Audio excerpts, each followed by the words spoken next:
This is Inside the Wellspace. I'm your host, Cathy O'Brien. I thought it'd be good if I just told you a little bit about why this came to be and what we're all doing here. I guess it all really started when I had my kids.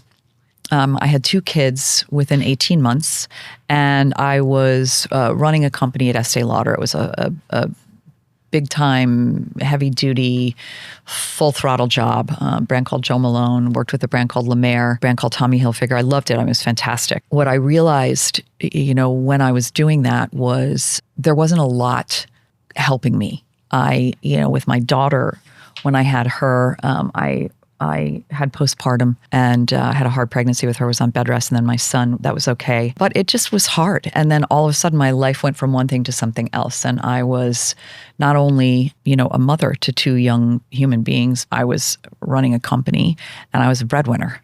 So I felt a lot of pressure, and I didn't feel like there was much coming to me. It wasn't crossing my landscape. And your body takes a big hit when you go through these life changes too. When I was at Estee Lauder, I quickly realized that I couldn't continue along the path I was on at that pace, because I also realized that I was really the primary caregiver and, was responsible for these humans. And I really couldn't travel. I couldn't fit into the corporate box. And I was also realizing that my marriage was in a tricky spot.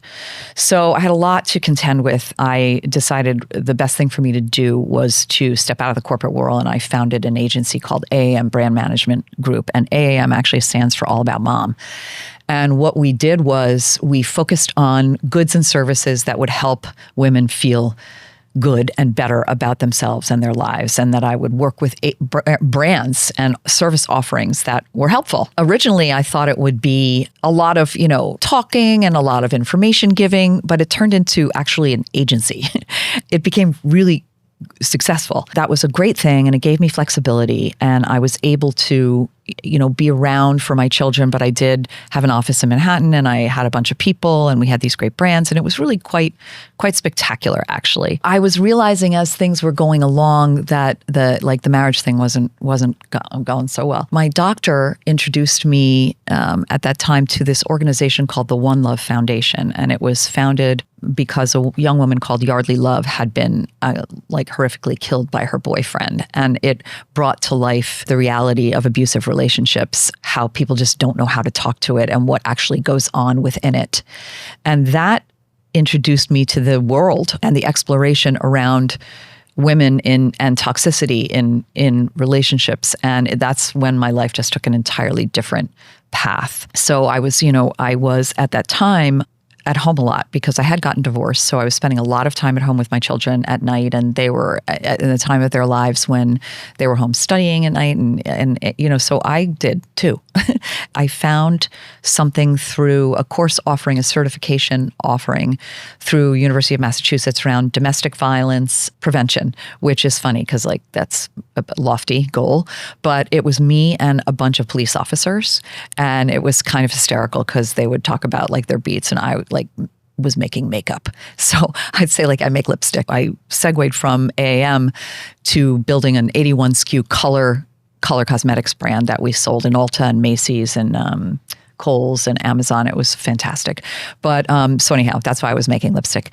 So my professor, who was one of the writers of the earliest and sort of Bible book around something called coercive control, encouraged me to get more education because I wanted to further. The more research I did and the more I learned about it, I realized the great need that is out there for women. Stats are horrifying. 1 in 4 women will experience an abusive relationship in their lifetime. 1 in 4. And those stats are gleaned from social services and police records. So there's a whole cadre of women who would never go to the police, nor would they ever avail themselves of social services. Therefore, the stats are probably much worse, which, was horrifying to me. I went on to get a master's in social work at Columbia was able to, as part of that programming, continue the work that I had started at the One Love Foundation. I had been an advocate and I'd done a lot of work for them along the years. But I was lucky enough to get to work with the National Domestic Violence Hotline as an advocate, which I ended up doing for quite a while for a wonderful organization called the Sanctuary for Families in their Economic Empowerment Program, which teaches women skills to earn a living wage as opposed to just hourly wage jobs, and it breaks the cycle of abuse. So it's really life-changing, and it was amazing work. I still keep in touch with some of the women. Was amazing. And then this wonderful organization called SAVI, which stands for, with Mount Sinai, it's at Mount Sinai, it stands for Sexual Assault and Violence Intervention. And as an advocate, when somebody comes into the emergency room and they're either because of domestic violence or sexual assault, you as an advocate are their buffer between them and everybody. You just make them feel more comfortable and settle in. And it was really quite amazing, powerful work, and I loved it. So what I was going to do, because that the COVID that befell us killed my little business, my color business, because as we all know, A, all the stores closed, and B, nobody wore color cosmetics anymore. So it was like, well, that was fun, but time to move on. So on we moved, and I thought, I'm just going to. I sold the house that I raised my kids in and bought a house up in the northwest corner of Connecticut. And the reason I bought the house was because there was this cute little guest house. They called it the pond house because it sits on a pond. It's really beautiful. And you walk in and it feels so good. It just does. The energy is great. And it's happy and it's soothing. And I thought, you know what? This is the Wellspace for women. This house is the Wellspace for women. And this is where I'm going to work from now on. And I'm going to build it. And I was, finishing school. I was going to get my license and start seeing people. I became a board member of a domestic violence group called Project Sage up in the northwest corner of Connecticut. And I thought, I'll really be able to get back into it and really do some work here. And of course, I was planning on making skincare products for women who were having skin issues based on some physicalities that go on in that world. And I literally was working on them. And I got a call from an old friend who is an owner of a wonderful, beautiful brand called Naturopathica. And it's a holistic wellness brand that's been around for 30 years. It was, founder, beautiful, thoughtful, deep, ahead of her time founder, built it based on the premise of naturopathic healing and medicine, basically, that, everything is botanical, non-toxic, the body heals itself, et cetera. And we have spas and skincare, and it's really based on the healing power of touch. So I agreed to come on as the CEO of the company. But I did say, I'm on my way to Connecticut to start the wellness, the Wellspace for women. And they said, why don't you just do it here because we're a wellness company? So I said, okay, let's go. Let's do it. And so the first thing I did was actually I had all of our estheticians and therapists, massage therapists, trained and certified in oncology treatment services so that they could especially touch people who are going through chemo and radiation, because your body changes so dramatically and it requires a very specific touch. Did that, and simultaneously had a partner. We forged partnerships with both Mount Sinai Hospital in Manhattan and Penn Medicine's Abramson's Cancer Center in Philadelphia, where our therapists go in and actually do massage therapy while people are going through chemotherapy. It's phenomenal. It's like my favorite thing that we did. Like a year into that, which was about a year ago now, I got diagnosed with breast cancer out of nowhere. No family history. I've never had a bad mammogram in my life, ever. Nothing. And I'm healthy. I'm literally I have great blood work. I meditate, I exercise, I for the most part eat well. I'm really not a candidate. But anyhow, I got it. It was stage 1, no spread. However, nowadays, thankfully, what they do for stage 1 cancer is they give you something called an onco test, and it measures the the potency, I guess, of your cancer. And if you're on a scale from 1 to 100 or whatever, if you're 1 to 24, if you're below 24, you might get radiation or might not. You'll get a lumpectomy and be on your way. Mine was a 31. So what that warranted was chemo and radiation for me. So I did, get on with it, did it, shaved off all my head. It's growing back now and it's blonde. Never used to be. Yeah, did all that. And I got to experience the touch and the care and the true, real benefit of things like massage, acupuncture. You can bet that I amped up the meditation just to calm myself.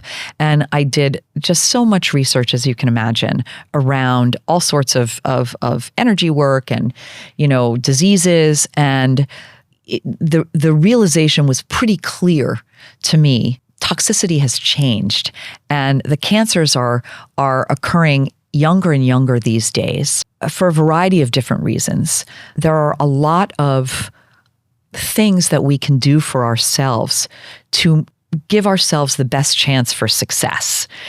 I think that we all need to realize that we're all at risk for things from a health standpoint. We're just at risk because we're human. We're human beings, and there are elements that come into play all the time, whether it's genetic or it could be anything. We just need to know. When I was diagnosed with breast cancer at the same time, the same week, they told me I had osteoporosis. I was like, what do you mean I have osteoporosis? How do I have osteoporosis? I'm just like going about my business here. And that could have been prevented. So, the cancer, who knows? But osteoporosis, for God's sake, you can prevent that stuff. So what is happening here? I want to bring it all together so that we can talk to people who can tell us things. And frankly, I'm busy, you're busy, we're all busy. I am not going to change my life dramatically. Like, I am not going to undertake things or do anything extreme, or I'm just not going to do it. I know that about myself, but I will incorporate things. I will definitely incorporate things into my day-to-day.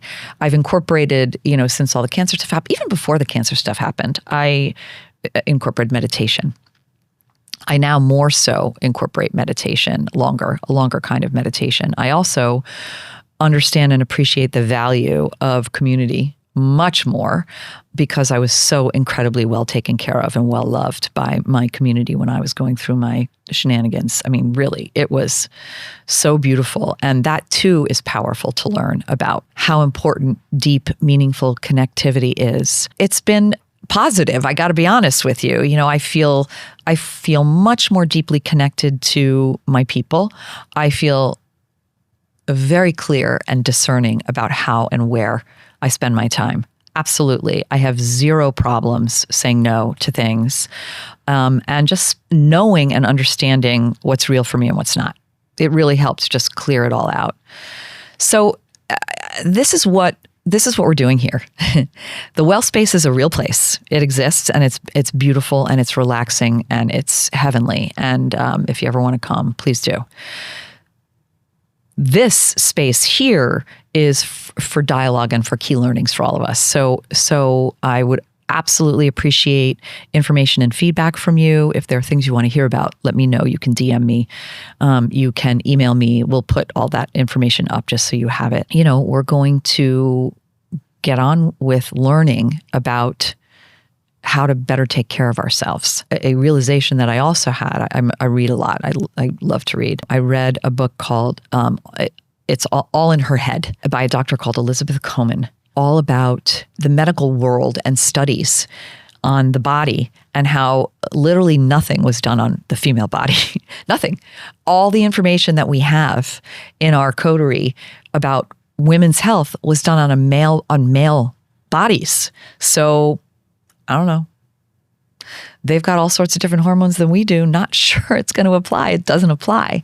So we're learning regularly and daily about the realities of the female body and what does work for us, what doesn't work for us. So this is what we're going to uncover here. All the things that we want to know about. Yeah, we're going to talk about it. So I'm really happy you're here. Welcome. I hope you enjoy it. Yeah, I look forward to continuing the dialogue. Thank you so much for listening to this episode of Inside the Wellspace. Subscribe now on Apple Podcasts, Spotify, YouTube, or wherever you listen to your podcasts. On a plane to London and I feel so sick.